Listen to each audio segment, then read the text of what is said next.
That's simple and necessary, isn't it? Put on your running shoes. Karen's back there singing that while eating that pie or whatever she got back there. Yeah. How come there's such a big group around you now, huh? Well, we do want to continue to look at Joseph, this portrait of faithfulness, and what does it mean to live in the perfect faithfulness of God. And remember, he's not a perfect portrait. Christ is the only perfect portrait or perfect person when it comes to God's faithfulness. But Joseph is so helpful to us in so many ways. So we left him in prison last week. Let's go over then, if you would grab a copy of the scriptures and go over to Genesis 40. We're going to go through chapter 40 and 41 this morning. Genesis 40. And as you're turning there, let me just make a quick comment, not because it's unimportant, but just for the sake of time, concerning Roe v. Wade. And just want to encourage all of us, when things like this happen in our culture, it's just such an opportunity for us to have conversations with people. And so seize it as an opportunity to just ask questions. Men who were at the men's dinner a couple weeks ago, this is the whole Columbo technique. Just ask questions. So what do you think? How are you doing with this? Why do you think that? Because God stirs these things up so often to give us personal access. Do not do that on social media. It doesn't work. Just do it personally with the people that you're close to. And just find out how they're doing, why they're thinking what they're thinking, and give them a chance to process, and you can learn from them. And if you have the opportunity, you can share with them. But these are just amazing opportunities to move in and care for people and develop them. And so I just encourage all of us to do that. Okay? All right, Joseph, Genesis 40. So we left him last week. Remember, if you're not familiar with the story of Joseph, the account with Potiphar's wife is in chapter 39. And he says no. She accuses him of attempting to rape her. And she ends up, is that me? Must be me. I don't know what I'm doing. Wow, you're going to have to stay awake one way or the other here. Maybe that's better? Okay. If not, we'll go to the other one. She accuses him of rape, and her husband listens to this accusation and moves him from being his chief servant over all of his house to throwing him in prison. And so if we look back at chapter 39, verse 19, when his master heard the words of his wife, which he spoke to him, saying, "This is what your slave did to me," his anger burned. So Joseph's master took him and put him into the jail, the place where the king's prisoners were confined, and he was there in jail. But the Lord was with Joseph and extended kindness to him and gave him favor in the sight of the chief jailer. The chief jailer commanded to Joseph's charge all the prisoners who were in the jail, so that whatever was done there, he was responsible for. The chief jailer did not supervise anything under Joseph's charge, because the Lord was with him, and whatever he did, the Lord made to prosper. Now, if you want to think of prisons or what he's in, do not think of American prisons. In some translations, this place of confinement is going to be called the pit. And it was a very miserable, horrible place. There was no such thing as prisoner rights or anything else. That's a very, very unique Judeo-Christian ethic that we know of in our own culture. That was not true in Egypt during these days. And so here, God puts Joseph in a place. Joseph knows the Lord's with him, walks in the fullness of the Lord, and ends up being in charge of all the prisoners that are there in the prison with him. Chapter 40, verse 1, then it came about after these things, the cupbearer and the baker for the king of Egypt offended their lord. One thing you never want to do if you live in a dictatorship is make the dictator mad. They offended him. The king of Egypt. Pharaoh was furious with his two officials, the chief cupbearer and the chief baker. So he put them in confinement in the house of the captain of the bodyguard in the jail, the same place where Joseph was imprisoned. The captain of the bodyguard put Joseph in charge of them, and he took care of them, and they were in confinement for some time. The first thing I want us to notice here is that Joseph, in his role, when these two people, these two men, once they're demoted and once they're put in prison, what does verse 4 tell us Joseph's disposition towards them is? He what? Took care of them. The translations may say it a little bit differently. It's actually the word minister. It means that he wanted to serve them in every way that he possibly could. It's used of priest serving in the temple. It's actually used of Joseph towards Potiphar, back over in the previous chapter there. And so it's a very rich word. Now, one of the interesting things about Joseph's life is he picks almost nobody to be around him. By that I mean just about everybody that is around him, somebody else put there. Somebody else put there. He didn't put them there. And one of the amazing things about Joseph is that whoever was there, that's who he was going to care for. He was going to minister to whomever was there. In fact, he doesn't even pick his own wife, as we'll see in a little bit here. And so he is ministering to them. And what this does is this ministry to them puts him in just the right place for the next thing to happen. Follow with me in verse 5. Then the cupbearer and the baker for the king of Egypt, who were confined in jail, both had a dream the same night, each man with his own dream, and each dream with its own interpretation. When Joseph came to them in the morning and observed them, behold, they were dejected. And he asked Pharaoh's officials who were with him in confinement in his master's house, why are your faces so sad today? So again, we see this caring part of Joseph. Then they said to him, we have had a dream, and there is no one to interpret it. What were they used to? They were used to the court magicians, the sorcerers, and those who would give interpretations to dreams. In confinement, they do not have access to them. Then Joseph said to them, do not interpretations belong to God? Tell it to me, please. Now, a couple things here in Joseph's response. First of all, he notices they're dejected. That says a lot, doesn't it?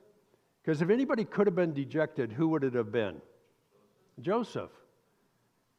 Somehow, Joseph embraced whatever his circumstances were because of who the Lord was and because he knew the faithfulness of the Lord, and he just leaned into every opportunity that he had. And so here are these two officials. They're in confinement, and he lived in a reality. Notice how in verse 3 he says, I'm in confinement. Verse 4, I'm in confinement. Verse 7, I'm in confinement. He wasn't living in some la-la land outside of reality. He knew he was in confinement. But he moved towards people, and so he moves towards these two. And he says, do not interpretations belong to God? Now this is fascinating because probably 10 or 11 years before, maybe a little bit longer, it's when God gave him the two dreams about his siblings bowing down to him and ultimately his mother and father bowing down to him. It would have been easy, it would have been very human for Joseph to say, dreams? Can't count on them.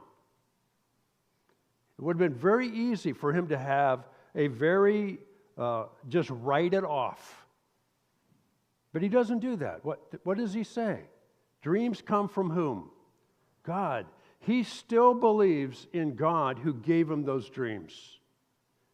He has not, because of his own experience, released or grown sarcastic or embittered towards the promise that came to him in those dreams. Now, notice that what we've seen, the name of the Lord, the name of God used so far is Lord, all capitals, the name for Jehovah, which means the covenant God. But when he responds to these two pagans, these two people who did not have a relationship with God, how does he refer to God? He uses the word God. So he doesn't use the word Lord, he uses the word God because that's what would have been recognized by them in their culture. God is the name used throughout the scriptures that denotes that he is superior and in power over all things. The Bible begins in Genesis 1:1, in the beginning, what? God created. This is really bad. Why don't you just turn it off? I'll use it. In the beginning, God created the heavens and the earth. He's over all things, and whenever the word God is used that way. Now in Genesis 2:4, when he starts talking about what God did for Adam and Eve, in other words, the personal relationship, he's described as the Lord, Jehovah, God. Both those names together. And so here, Joseph uses the term God. Now, remember, the Egyptians believed in all kinds of gods. They were a very spiritual culture, unlike so much of America today that has written off any divine or spiritual forces and says it's all materialistic. Egypt was not that way. It believed that there was a spirit behind everything. They had many different gods and many different places and ways to worship them and many different priests. And what Joseph is saying here is there is one God over all the different gods that you believe in, and the interpretations belong to him. And so he says, tell it to me, please. So the chief cupbearer told his dream to Joseph and said to him, in my dream, behold, there was a vine in front of me, and on the vine were 3 branches. And as it was budding, its blossoms came out, and its clusters produced ripe grapes. Now Pharaoh's cup was in my hand, so I took the grapes and squeezed them into Pharaoh's cup, and I put the cup into Pharaoh's hand. Then Joseph said to him, this is the interpretation of it. The 3 branches are 3 days. Within 3 more days, Pharaoh will lift up your head and restore you to your office. And you will put Pharaoh's cup into his hand according to your former custom when you were his cupbearer. Only keep me in mind when it goes well with you. Think he had a confidence that this was going to happen? And please do me a kindness by mentioning me to Pharaoh and get me out of this house. It's always right to ask other people for help. For I was in fact kidnapped from the land of the Hebrews, and even here I have done nothing that they should have put me into the dungeon, or some of your translations say pit. He didn't live in oblivion of what had happened. He knew what had happened. It's always good to remember your past and what's happened. Well, when the chief baker saw that he had interpreted favorably, he said to Joseph, I also saw in my dream, and behold, there were 3 baskets of white bread on my head. And in the top basket there were some of all sorts of baked food for Pharaoh, and the birds were eating them out of the basket on my head. Then Joseph answered and said, this is its interpretation. The 3 baskets are 3 days. Within 3 more days, Pharaoh will lift up your head from you and will hang you on a tree, and the birds will eat your flesh off you. Thus it came about on the 3rd day, which was Pharaoh's birthday, that he made a feast for all his servants, and he lifted up the head of the chief cupbearer and the head of the chief baker among his servants. He restored the chief cupbearer to his office, and he put the cup into Pharaoh's hand. but he hanged the chief baker, just as Joseph had interpreted to them. Well, him interpreting these dreams, and the chief cupbearer, you would think, because he got promoted, would remember him. And remember that it is the same God who gave these dreams to these two men, who turns the heart of the king wherever he wants, right? That's what it tells us so clearly. In Proverbs 21:1, the king's heart is like channels of water in the hand of the Lord. He turns it wherever he wishes. And so he gives Pharaoh a dream a couple of years later. But verse 23, another one of those sad verses, yet the chief cupbearer did not remember Joseph, but forgot him. Forgot him for how long? Chapter 41. Now it happened at the end of 2 full years that Pharaoh had a dream. Now, what took place there in the prison? It really didn't have to take place for both the cupbearer and the baker to experience what they experienced, right? That would have happened whether they've gotten the interpretation of the dream or not.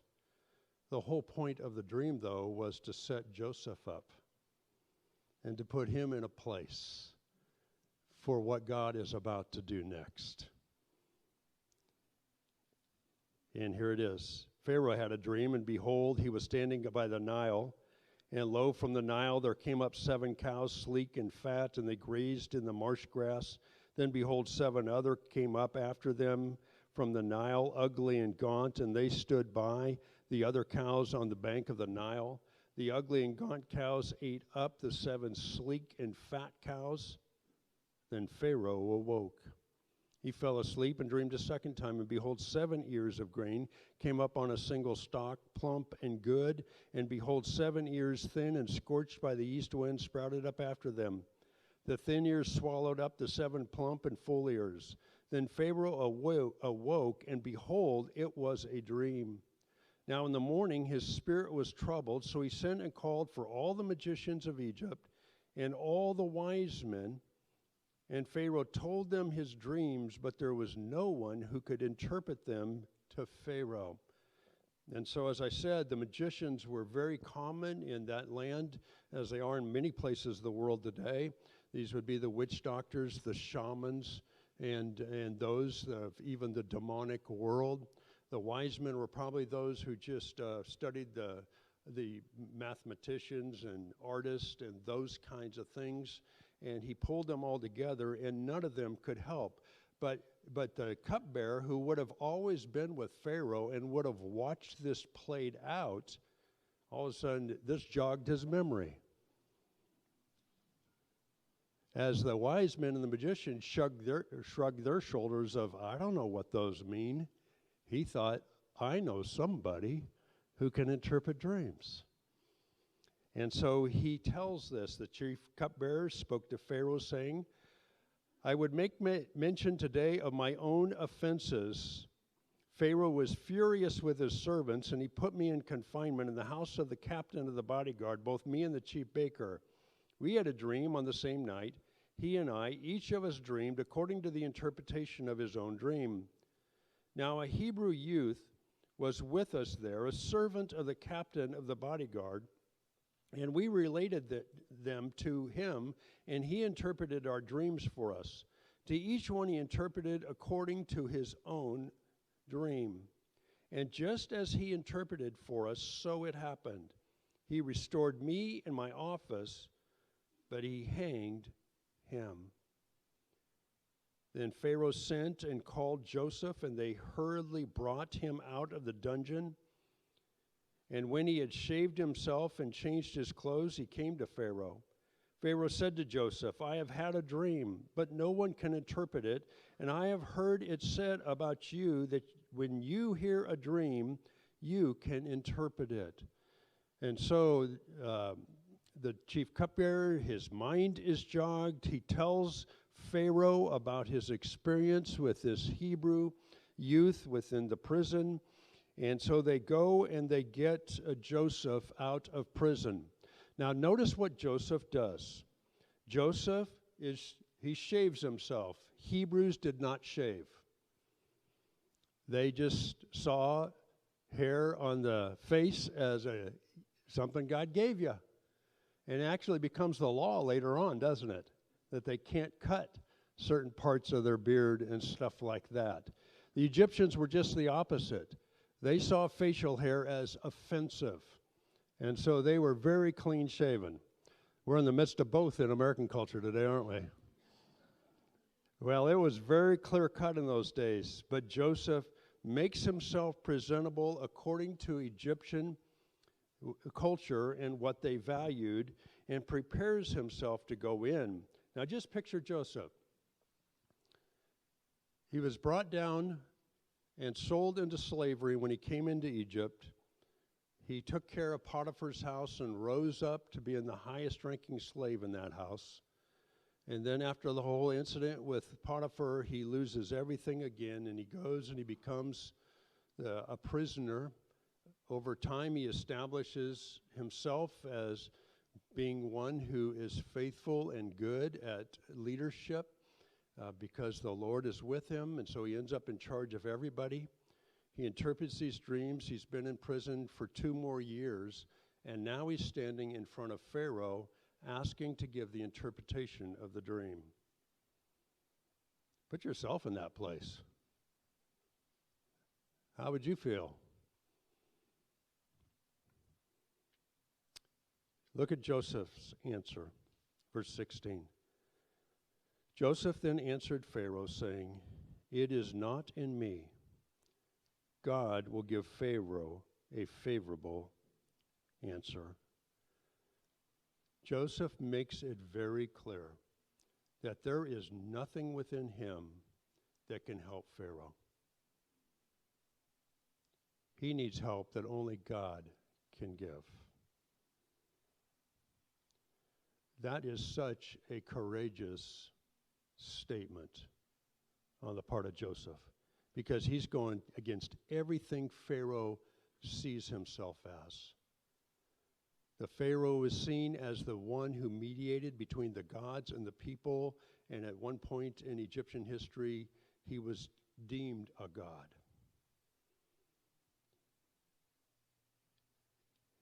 And Joseph is making it very clear, your issue is not to be sorted out by people. Your issue is with the true and the living God. Now, right there, Joseph might have been put to death. But Pharaoh is desperate for an answer. And so Joseph, as he has done consistently, has credited God and said only God can give an answer. Verse 17, down through verse 24, Pharaoh recounts his dreams. I won't read that for the sake of time because they're exactly what we read earlier. But in verse 25, now Joseph said to Pharaoh, Pharaoh's dreams are one and the same. God has told to Pharaoh what he is about to do. That's a fascinating statement. God's about to do something, Pharaoh. You can either get in sync with him or reject that and pay the price. God has told you of what he is about to do. The 7 good cows are 7 years, and the 7 good ears are 7 years. The dreams are one and the same.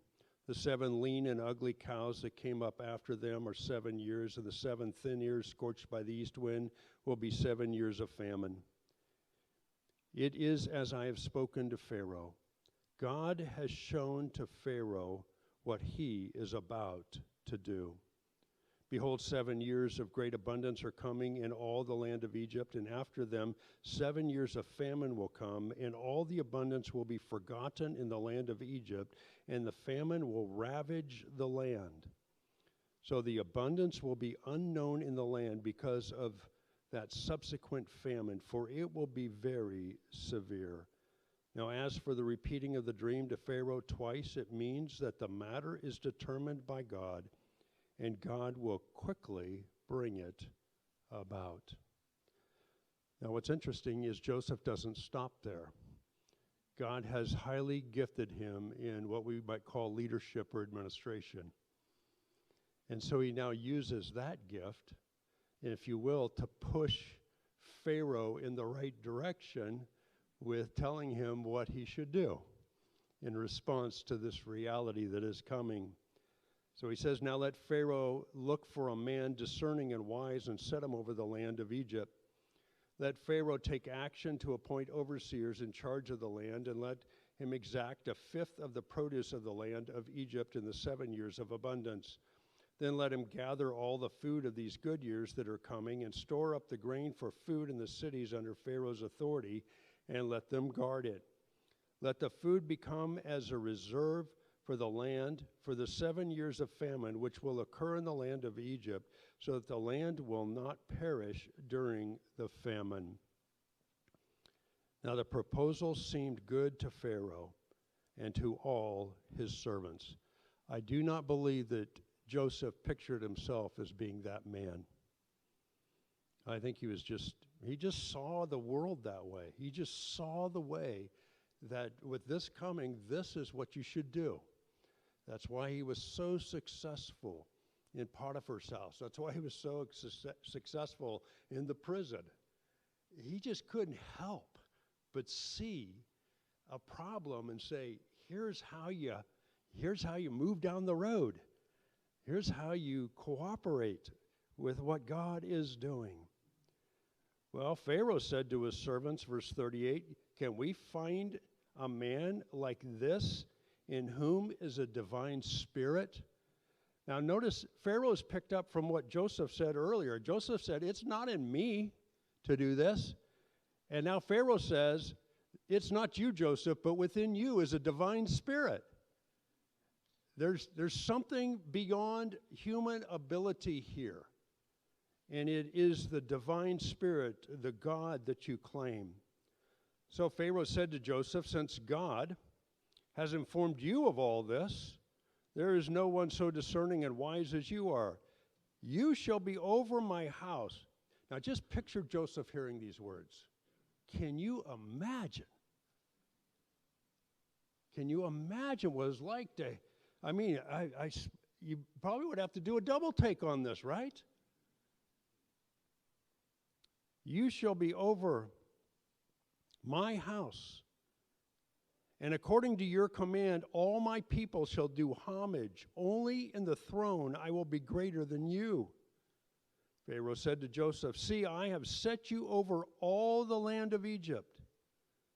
Then Pharaoh took off his signet ring from his hand and put it on Joseph's hand, clothed him in the garments of fine linen, and put the gold necklace around his neck. He had him ride in his second chariot, and they proclaimed before him, bow the knee. And again he says, and he set him over all the land of Egypt. Moreover, Pharaoh said to Joseph, I am Pharaoh, yet without your permission no one shall raise his hand or foot in all the land of Egypt. In other words, you are fully in charge of all the people in the land of Egypt. It's only in the throne that I am greater. Then Pharaoh named Joseph Zaphanath-Paneah, and he gave him Asenath, the daughter of Potiphar, priest of On, as his wife. Evidently that was a phenomenally distinguished, one of the deities that was worshipped. And this was probably the prime woman in the land as far as Pharaoh knew. And he gives her to Joseph as his wife. And look at this next sentence. And Joseph went forth over the land of Egypt. Talk about from captive to freedom. He went over the whole land of Egypt, and there was no doubt, based upon the description above, people in front of him making people bow down when his chariot came through. I mean, this is just, you can't talk about two more extremes than what Joseph has just experienced. Verse 46, now Joseph was 30 years old when he stood before Pharaoh, king of Egypt, and Joseph went out from the presence of Pharaoh and went through all the land of Egypt. He was going to live in his freedom. He was going to get to see what this country was like as he'd been brought down by as a slave and sold on the slave block and had been under others the entire time. He had a freedom that he had never known before. And then it goes on and says how this rest plays out with the 7 years of plenty and what he did.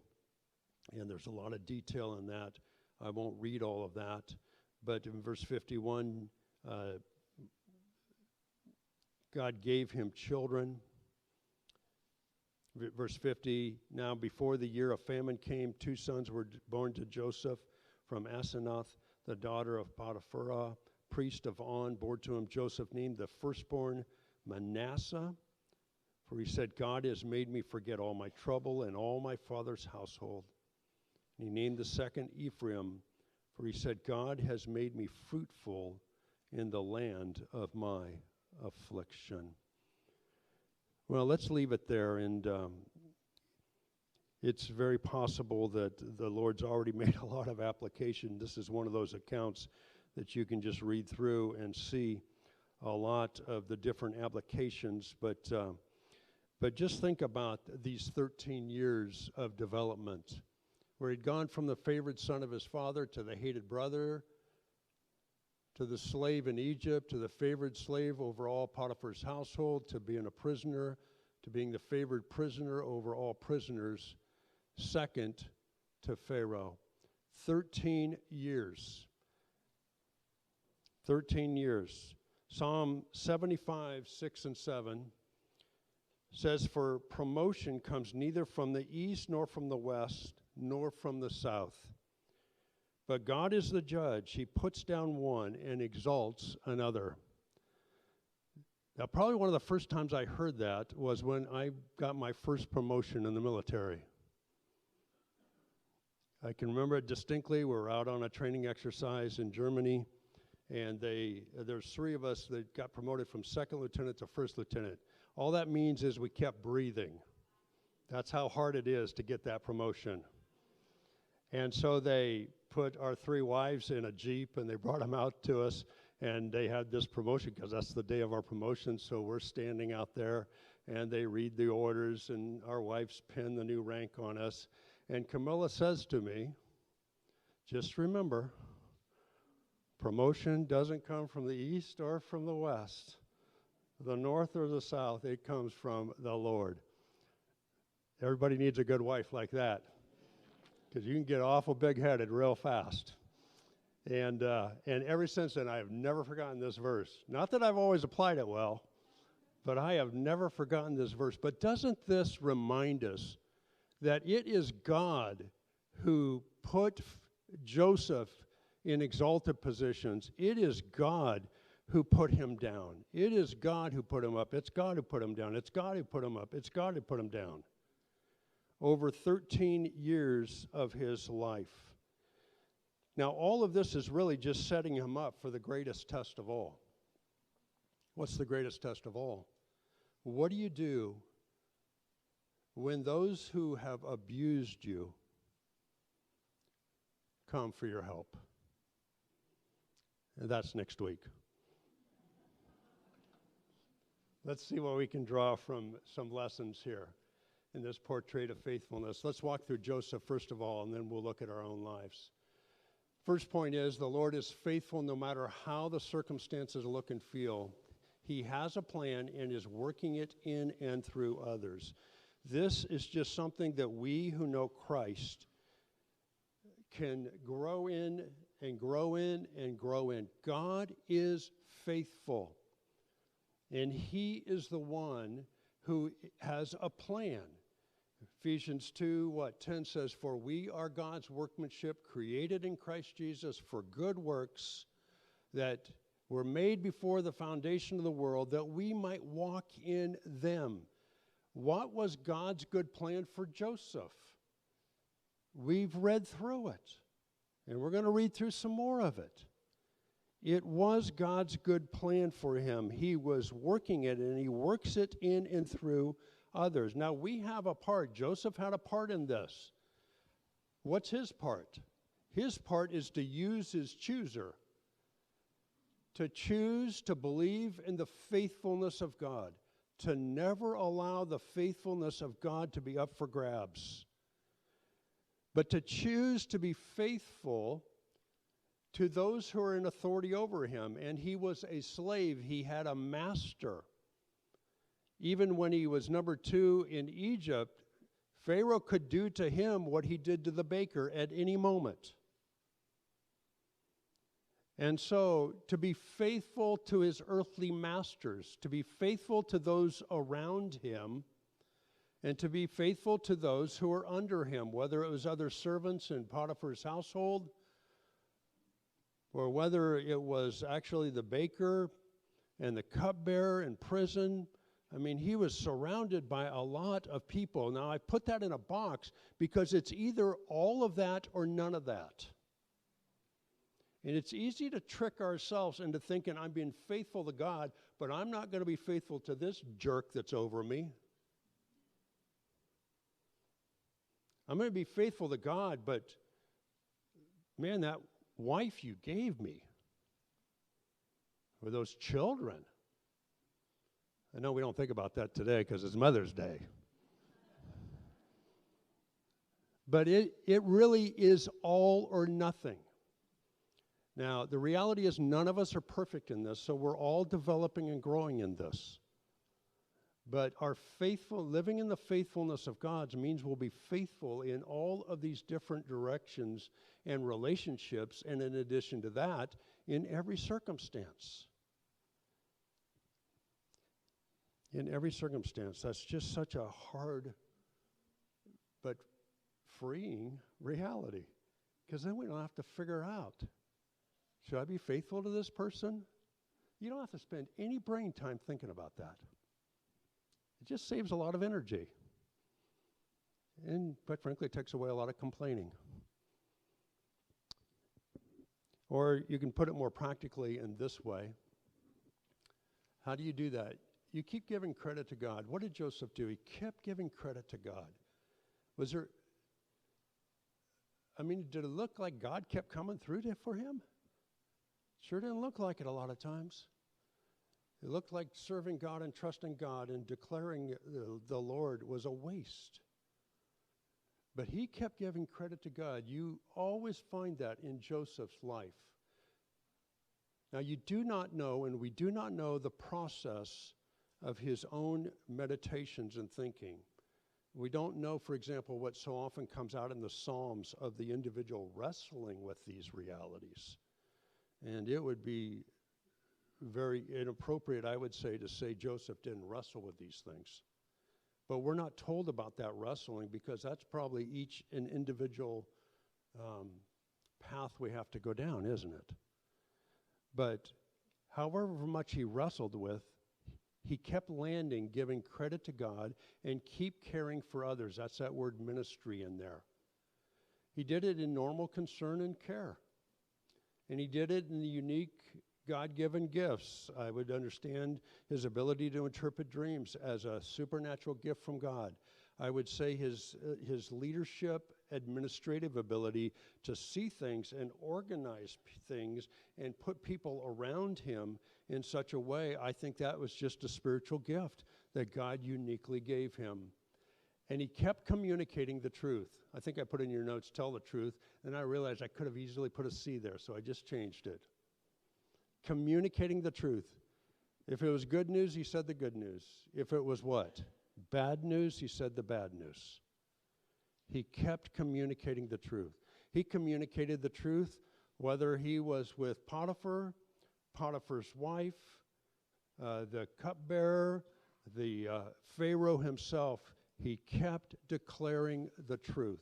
When you stick to the truth, life is a lot simpler. It just brings an integrity. And so there's the life of Joseph. And I was reminded of so many things. Oh, yeah. And if you choose to live that way, as Joseph chose to live that way, what that means is circumstance create the opportunities. Every circumstance is God creating an opportunity for us to give him credit and to care for other people. Every opportunity is doing that. Griffith Thomas in his commentary said, instead of waiting for great occasions, Joseph made every occasion great. Isn't that helpful? Instead of waiting for something, some great occasion, whatever things were around him that he was presented with, he says, I will make these great. I'll make these great by giving credit to God. I'll make these great by caring for people. I will make these great by communicating the truth. And Joseph was probably one of the great things that the Apostle Paul and other people thought of as the Spirit caused them to pen these words. Never take your own revenge, beloved, but leave room for the wrath of God. For it is written, vengeance is mine, I will repay, says the Lord. Let me just pause there. Don't ever think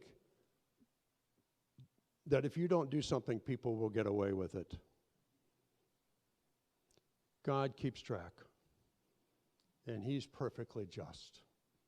And we can just put that, because he'll get that right. But if your enemy is hungry, feed him, and if he's thirsty, give him a drink. For in so doing, you will heap burning coals on his head. Do not be overcome by evil, but overcome evil with good. I feel like this is something Joseph lived in. After being treated evilly, he says, I'm not going to think about the evil, I'm going to do good. I'm not going to be thinking about the evil. I'm going to be thinking about the good. Well, let's ask this question. This is a hard question. Was there a better, less painful way by which Joseph could have been developed in his trust in God, his wisdom and character for this position of influence?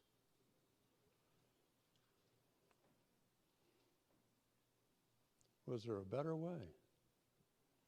Was there a less painful way? And maybe it's helpful to answer some other questions that help us answer this question. Is Joseph wiser or God wiser? Does Joseph love himself more, or even Joseph's dad love him more, or does God love him more? Does Joseph have more ability to arrange circumstances and people, or does God have more ability to arrange circumstances or people? And you know the answer to all those. It's God. It's God. And one of the things we wrestle with is none of us like to get hurt. Isn't there an easier way? And the answer oftentimes is no. No. There was not a better path for Joseph to have gone down. This is a common human dilemma that comes out in the scriptures, which matches our own experience of why God? Why God? Why this God? And one of the illustrations that God uses is he says, I'm the potter, you're the clay. I'm the potter, you're the clay. Let me walk you through one of those examples. It's in Isaiah 45. The context is that God has just shown Isaiah that he's going to use a pagan king, Cyrus, to bring blessing upon his own people, Israel. This was incomprehensible to the people of God, that he would use pagans as instruments in their life. And they just pushed against this all the time.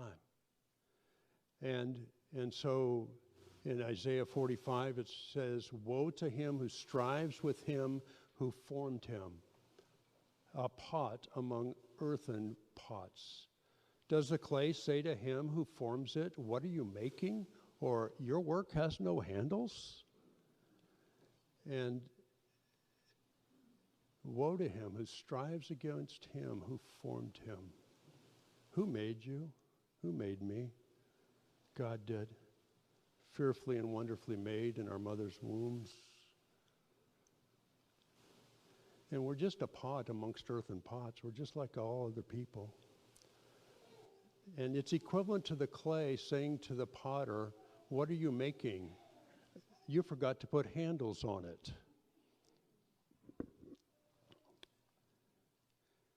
Woe to him who says to a father, what are you begetting? Or to a woman, with what are you in labor? It'd be like coming up to an expectant dad and saying, not are you having a boy or girl, but are you having a bear? You having a cheetah? You having a goldfish? What are you going to have? Or to a mother, are you waiting to see what kind of a creature comes out of you? It says, don't ask things that are obvious. Don't ask things that are obvious.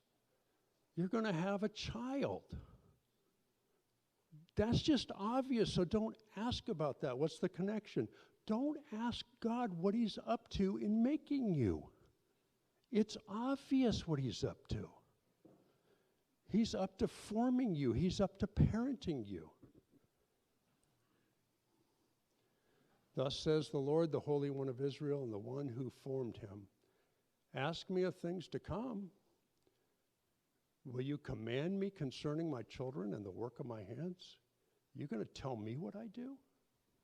You're going to tell me how I should form you or how I should form this person?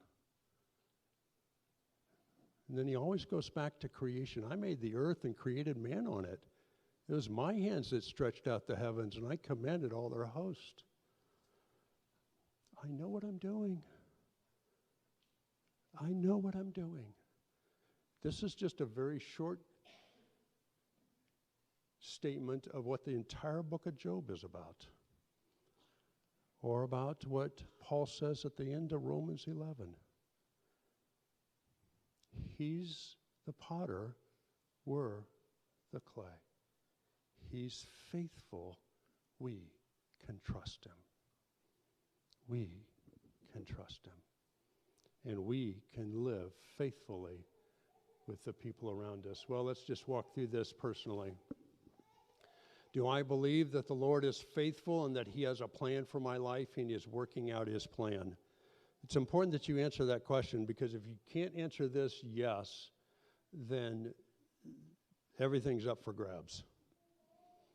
Now, it could be that you don't have a personal relationship with the Lord Jesus Christ and you've never experienced that great act of love of him forgiving you of all your sins and making you one of his sons or one of his daughters. And if that's the case, that's the first step you need to take.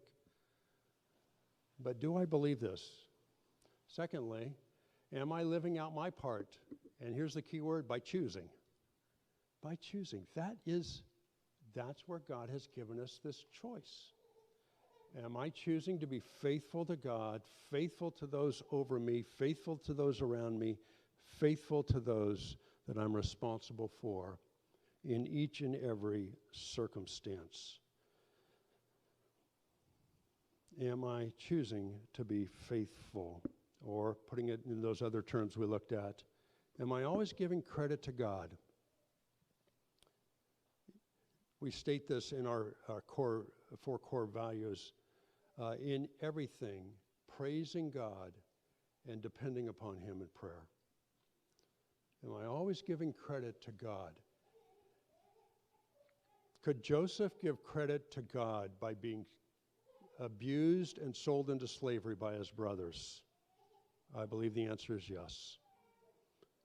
Could he give credit to God for his rise within Potiphar's household? I believe he could. Could he give credit to God for being thrown into prison for saying no to sin? I believe he could say yes. I believe he could say yes all the way along the line. And then he could care for others. Normal concern and care, use of unique God's given gift, and continually communicating the truth. If we cannot choose to trust God in his faithfulness, you know what happens is we turn internal. We just turn very internal and we suck the life out of people around us.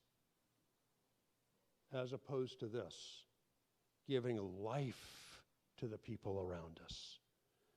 This is what resentment does. This is what bitterness does. This is what, all those infections of our heart that really question the faithfulness of God do.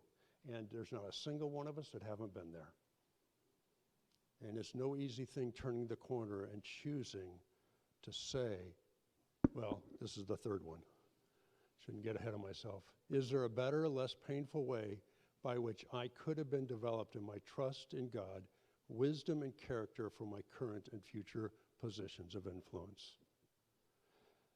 And again, you have to go back and say, so who's wiser, me or God? I mean, I would never have picked many of the things that I've experienced in this life. They are too painful. They're too painful. Was there some better way? No.